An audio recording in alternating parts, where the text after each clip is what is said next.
Aujourd'hui, nous allons travailler sur la manière de représenter un circuit électrique.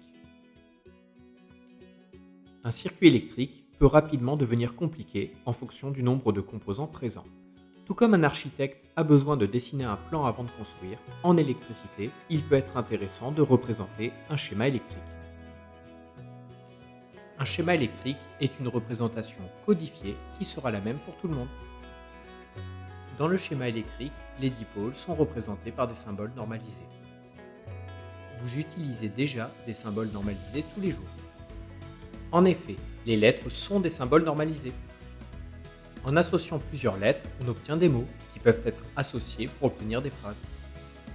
En électricité, les symboles des dipôles seraient les lettres et le schéma électrique les mots.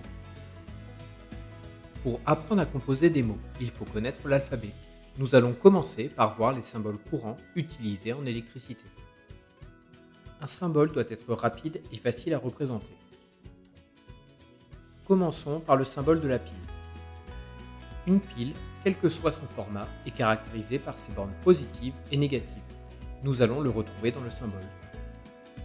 Les lames de la pile seront représentées par deux segments parallèles, un grand pour le plus et un petit pour le moins. Attention, pour la pile plate, la longueur des segments est inversée par rapport aux lames de la pile.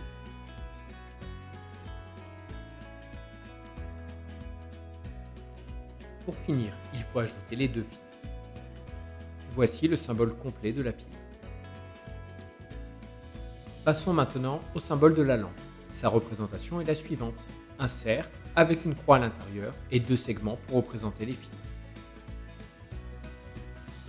Maintenant, regardons la représentation du moteur. On retrouve la même logique que pour le symbole précédent. Un cercle avec la lettre M et deux segments pour les fils. L'interrupteur possède une particularité. En effet, il peut être ouvert et empêcher le passage de l'électricité ou fermé en permettant le passage de l'électricité. En position ouverte, nous avons la représentation suivante.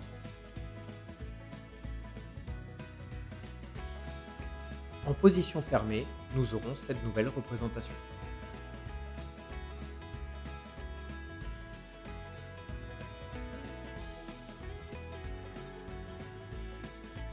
Pour finir, il faut représenter les fils électriques qui servent à relier tous les dipôles.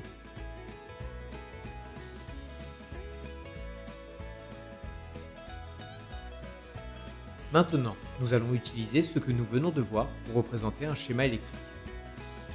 Prenons un circuit simple, possédant une pile, une lampe, un interrupteur et des fils. La première étape consiste à représenter les fils.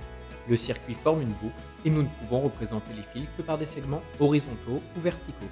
Nous allons donc représenter les fils par un rectangle. Par la suite, nous allons effacer sur le circuit les endroits contenant les dipôles.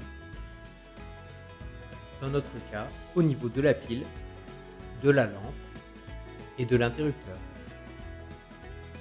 Il suffit ensuite de finir en représentant les symboles des composants vus précédemment. Attention, les symboles ne doivent pas être représentés dans les angles.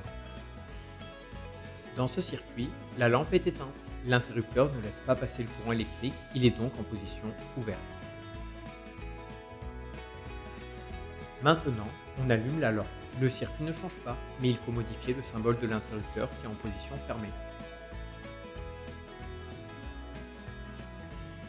Vous en savez maintenant plus sur la manière de représenter les circuits électriques. Si la vidéo vous a plu, n'oubliez pas de vous abonner.